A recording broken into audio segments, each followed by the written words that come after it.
Loved ones, loved ones. Yeah, just slid on in this thing today, man. I seen this information right here about Charlie Kirk before. Actually, I was on my way into work when I seen it, and looking at a little coverage throughout the day on it. And I mean, condolences to his wife and his kids, and just listening to the different coverage on it, and listening to how people responded to it, and it kind of bothered me. And it bothered me from the perspective of I don't know if we comprehend the moment that we're in from that perspective.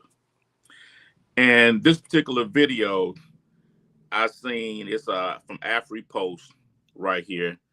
Let me get a brother his credit over here. And he's an African brother. He has some pretty good stuff over there. You guys probably should go check him out. You know, and I want to make sure I give him his credit. But it was interesting perspective. And it says, I think it's America's Cursed or something like that. So I wanted to do a review of it. But I wanted to evolve the conversation. But in this particular video, I want to show two parts of the conversation. And then I want to go through it. But in the end, and I'm not going to be in front of y'all long, at the end, I want to go into what I call silly season to entertain another thought that I know most people are not thinking about. This particular subject is Charlie Kirk assassinated, question mark, exploring the $35 trillion debt, history repeating, and what it means for America. Okay, so for those that are sensitive, this is going to start off kind of rough. But I'm going to show, like I say, two ends of the conversation. I'm going to need you to be patient as I move you through this. I'm going to move you through it quick. But I'm going to show you something that I know most of y'all ain't paying attention to, because this event is not so different than the events of 1930 and 1970. Okay, let's go on this first one. Remember, be patient. This is not about race, because for me, race is an economic construct that started in the 1500s that came along with colonialism. Okay, so let's slide on this. You see, you've been fed a narrative about morality, about virtue, about values. And many of you believe it. Many of you believe that narrative. And you actually do prize those values. But you'll never see them actualized in your society, never. You'll only see them talked about. You'll see them given lip service. And you'll be gaslighted on the basis of the values that they fed you. That's how it works. That's all. That's what they're for. They're narrative devices. Devices of social control. Your heroes are on the villain's side, I hate to tell you. And they're playing you for fools. And the values that you have been taught were only taught to you so that they could fool you with them. But America, the imperial heir of Europe, the neoliberal economic firing squad of corporate power, they used to spray their bullets like a mass shooter all across the global south, all across the Muslim world, all across Africa, all across so-called Latin America. Well, America is descending into madness. You're descending into madness because you're cursed. That's why I've said you cannot properly analyze geopolitics. You cannot properly analyze geopolitics if you exclude the reality of divine justice. And you cannot be as unjust, as brutal, as degenerate, as wicked as America has been, and actually think that the consequences are not going to be severe. Now, what I would like you to pay attention to and what he was saying. We heard the part about curse, and there's a group that subscribe to that thought. Okay? Because what we're having is a conversation here. And my belief is that however you feel about Charlie Kirk, that he was martyred. Now, some people may not like the description of martyr because they have their description of martyr. Most people of my persuasion, Martin Luther King, Malcolm X, and things that we look at as martyrs. But the other side, if you will consider the other side, we'll look at Charlie Kirk. as a martyr. I see the comment. Give me a minute. You know what I'm saying? Okay, that's you, C Money. Just give me a minute. And that's what we got to pay attention to, because we're going to look at both ends of the spectrum, and then we're going to have a conversation, a small conversation, but something to begin the process. I believe that young man was martyred because there was a group, or there is a group, that seen more value in him from the perspective of a martyr. And what is the true intentions? But Bolton stated about the economic end of cooperation with America, the economic bullets and things of that within continents. Let me take care of my man C Money here. I got to make sure I tap in with him. What's up, C Money? We're definitely in a spiritual battle. We're definitely in a spiritual battle, but it's important that America, and that we see it that way, and we not look at the actual cardinal perspective of what's going on. But I got something for you, C Money. I'm gonna take you in the silly season, and I'm gonna give you a perspective you ain't thought about, and I'm gonna show you a pattern. But just stick with me. You already know, kinfolk. Okay, now we're gonna go and we're gonna look at the other side of the spectrum real quick. Check this out. Charlie Kirk has been shot and killed, basically assassinated. Normally I am chill about everything, but I mean, this is getting ridiculous. And I don't care if it's a transgender that got shot because of their opinion. It's not a left of the aisle or the right of the aisle. This is a freaking human being issue. Media is pitting us against one another. So what Charlie Kirk had a conservative opinion? So what Charlie Kirk had some strong opinions? Why does he deserve to die because he has strong opinions? Don't you have strong opinions? Doesn't everyone have strong opinions? Folks, whether you like Charlie or hate Charlie, this is not okay. We shouldn't fear our life because we want to stand up and state our opinion. Now, again, I'm going to probably get berated. Well, let's just hope there's no psychopaths that don't agree with what I'm saying. I mean, what do you prefer? People to not talk? People just to keep their opinions to themselves? To not have the liberty and the freedom to voice your opinion? And again, Charlie wasn't out there spewing hatred. Charlie wasn't out there spewing poison. He was stating his opinion. It happened to be conservative, and somebody that doesn't like that opinion came along and shot him, assassinated him.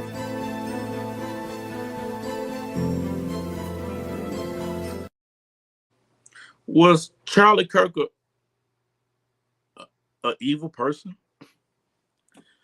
Was Charlie Kirk causing the issues of division that's in this country today? Or did it exist before him?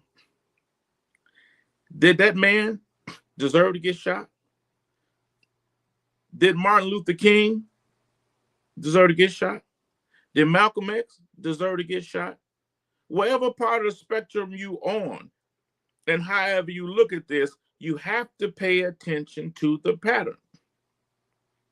At one point, you had only one type of people that was being assassinated. Now there's another type that's being assassinated. And what I implore you to do is look at each one of them periods and what was going on within our government at the time these assassinations were happening. See, this is what I need you to do, people. Each one of these scenarios that I point out, that's just limited. These people were martyred for a reason. Because there's a school of thought and there's a group of people that feel certain type of people are more valuable after they've transitioned than they are Biggie Smalls, Tupac, Nipsey Hussle. That's what we got to pay attention to. There should be no joy in seeing this man being assassinated for having an opinion. And as the gentleman just stated before, it's dangerous to have an opinion. The danger is in the idealism of the goodness of ideas over others. Because when you arrive with the concept of the goodness of one particular idea, one particular religion, one particular way of doing things, it creates a demand. It creates a demand and a question of what do you do with the other? And that has been our problem within this country. No matter how you feel about Black people, no matter how you feel about white people, no matter how you feel about US, the U's, everybody has a right to exist. And why is it a threat to you? Because they do exist. Okay, Black people, we're here. No matter if you come from the school of thought that we were transferred here with the slavery issue, or if you think that we were already here when the colonizers arrived. Either way you look at it, we've been grandfathered in. We're here. We're not going nowhere. You're here. You're not going nowhere. What are we going to do with this opportunity? But the goodness of ideas over others is a danger. But don't think that it's a coincidence, like the concept of racism that is based on economics. That's not a coincidence. That was created. And we need to start looking at the group that's creating this thing instead of looking at each other and having issues with each other because the goodness of one idea versus another. Let's slide on this next one because I want to get off into it and get out your way. Here we go. They're going to label him as a martyr for free speech, a victim of left-wing extremism. And they're going to use his death. They're going to use it to demand more surveillance, more censorship, more policing, more militarization of the police against their opponents, more police powers. They're going to use his blood to sanitize his ideology and to legitimize every poisonous thing that he ever said. And some of you are out here cheering about what happened. Well, you're fools. Why, when you celebrate, all you do is elevate and strengthen their narrative. Charlie Kirk was not an outlier.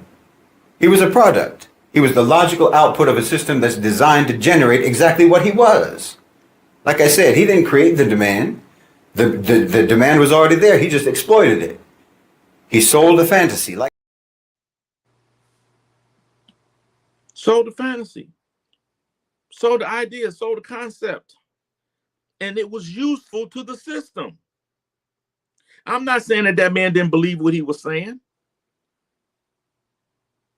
But we've shown so many times that when people arrive at certain levels, it's not because of hard work. It's not because the luck is on their side. It's because they've been chosen. That man was chosen. And then somebody seen another value in him before the purposes that Bolson just stated. Let me get this comment. Hey, what's up, Tracy, baby? How you doing out there? I love you, huh? That's my girl. Like I say, we go back like car seats. For real, for real. Money getting woman there. That's family, for real.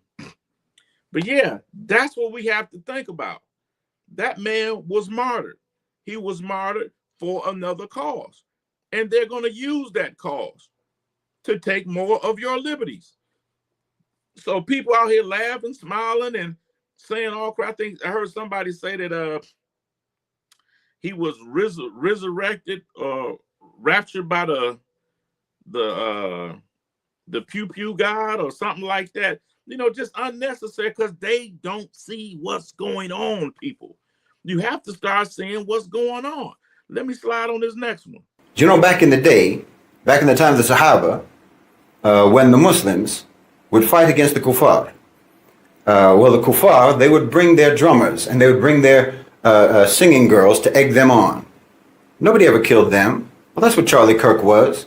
You don't win a war by targeting the singing girls and the drummers of your enemy. That's no strategy. No disrespect to him, but his point is you don't attack the singing girls. And from the metaphor that he's using, Malcolm X, Martin Luther King, forms of singing girls, not gendered thing, but just someone voicing their opinion, speaking out loud, moving the crowd, influencing, things of that sort. You know what I'm saying? That's what we got to take a look at. But then you get to the point where you're assassinating these people. But it's the concept of the goodness of ideas. Let me slide on this next one.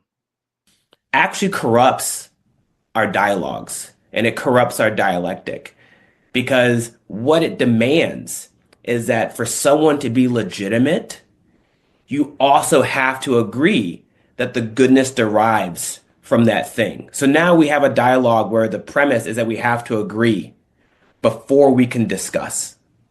And if someone disagrees, they then become the other. And the goal then becomes to eliminate the other or minimize the other because they don't have the goodness that comes from here. And I think. And that's a very important point. And that's what I kind of spoke to earlier. Even when you enter some of these chat rooms on TikTok or wherever, if you don't have the same ideology as everybody in that room, oftentimes everybody attacks you and they kick you because you don't have the same mindset that they do. And people don't understand how dangerous that is. That is pure D dangerous. And you end up in situations where martyrs, in some cases, like Charlie Kirk, because some people feel he's been martyred. And then in our case, with our particular people, you got your Malcolm X's and Martin Luther King that we felt were martyred because they had a different idea. Now, Malcolm X did state in one case about chickens coming home to roost. But I think it's more dangerous than that because this right here is about the foundation of this damn country. And we are divided down the middle. And what I think people need to pay attention to is this.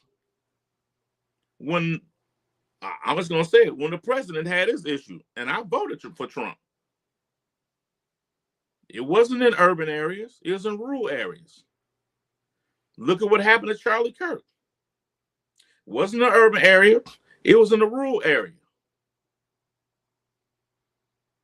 So these are not people of color, and these are not the USUs, because I don't believe they had nothing to do with it either. And as Bolson said, this is going to be a conservative and a liberal issue. You'll hear woke and all that, but this is amongst them. There's an extensive history of white people fighting each other. World War I, II started off white people fighting each other. Now I continue to encourage people of color to stay out the way.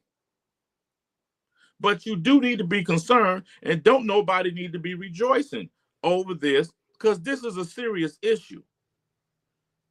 I think 50 Cent said he didn't know how to handle this whole thing here, but one thing he feels is that people need to learn how to shut the F up. So is that the point where people got to shut up, or you might get your head knocked off because you have a different opinion? Is this the new presidents? Precedents. Yeah, precedents. Yeah, said it wrong. I'm going to play this video here, and I'm going to show you this. And this is what I believe is really going on. And this is what I believe that's really happening. We're in silly season now. Everything's alleged. And don't hold me to nothing. Here we go. Right now, America is trying to change the rules in the gold and cryptocurrency markets. Remember how much debt they have, $35 trillion. Essentially, these are two alternative segments to the global currency market. Washington's actions in this direction clearly demonstrate one of America's main objectives. They are very eager to solve the problem of declining trust in the dollar.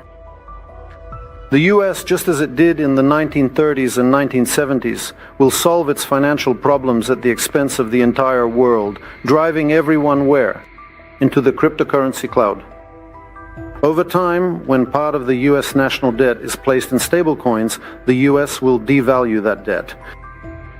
Once again, in simple terms, right now they have a $35 trillion currency debt. They move it into crypto, into the cloud, devalue it, and start from scratch. This is for those who really love dealing with crypto. This is what I believe the real issue is. We're going through what happens every 100 to 150 years, like I've stated a number of times before, in the Western world. It started out with mercantile system, went to industrial capitalism, and then capitalism. We're switching now to another form of economic structure for the West. And I believe the sun is starting to set on what we have experienced for hundreds of years. And it's being redefined. And there's a selective group that's fighting amongst each other. But they got to have something to keep us busy. Like this game I used to play years ago about building civilizations. Before you could enter into a new age, the computer would ask you, are you ready to start the revolution? I'm not advocating for revolution. I'm not saying we should start no revolution, but this small group of people that benefit and feed off of us all, no matter what color, persuasion, age, or whatever. That's what this fight is over. And they found more value in Charlie Kirk in a transition state than in, because they're trying to get people agitated. Now, I want to show you something right here. That gentleman spoke of 1930 and he spoke of 1970. Look at this. You had financial issues under FDR, 1930s. Then you had issues in the 1970s. Look at the monetary policy that went on, and then look at the social unrest and domestic flashpoints in each one of those eras. This is what you're getting today, people. Every time there has been a big economic change of devaluing debt and all that, you've always had a bunch of civil unrest, assassinations of individuals, and all of that. This is what I wanted to point out to you. This is the only reason I'm in front of you. So while we're laughing, rejoicing, or feeling sad or whatever, pay attention to the hustle. I showed you in videos long ago that when Trump first came in, he kept signing executive orders to extend for the Insurrection Act. You need to pay attention to that. And then you also need to pay attention when the whole domestic terrorism idea was started under Bush. You had Timothy McVeigh and all of Oklahoma bomb, all that thing out there going on. What ethnic group was those people? Look at what happened to my president, because I voted for him. I know he owns some crazy stuff right now. Where was he at? He was not in no urban area. He was in a rural area. Charlie Kirk, rural area. Don't you YT people believe for one moment that all them alligator Alcatrazes and all that is for Hispanic people and Hispanic people only? And what I want to say to the people of, don't think that them troops or law enforcement that coming into your cities is only maybe for the possibility of trying to oppress you. Maybe somebody knows something, because they can threaten us all day. We ain't gonna do nothing for real, but they can't threaten them other people because they're not gonna take it. And don't you think the government knows that? I think we at the point right now where we need to pay attention. And we need to ask ourselves, has it gotten to the point of the video game where it asks, and I'm not advocating this, I'm not suggesting this, but it asks, are you ready to start the revolution? As I always say, give me some thumbs up, give me some hearts, give me some subscriptions or whatever. Shout out to my man at Afri Post over there. And at the end of the day, I'm trying to fuck with you, and I'm hoping that you find your heart to fuck with your boy. For my people, remember, stay out the way. But don't be a fool and don't celebrate certain things, because certain things ain't to be celebrated. Be aware. Keep your awareness up. And keep in mind, we got next. Deuces.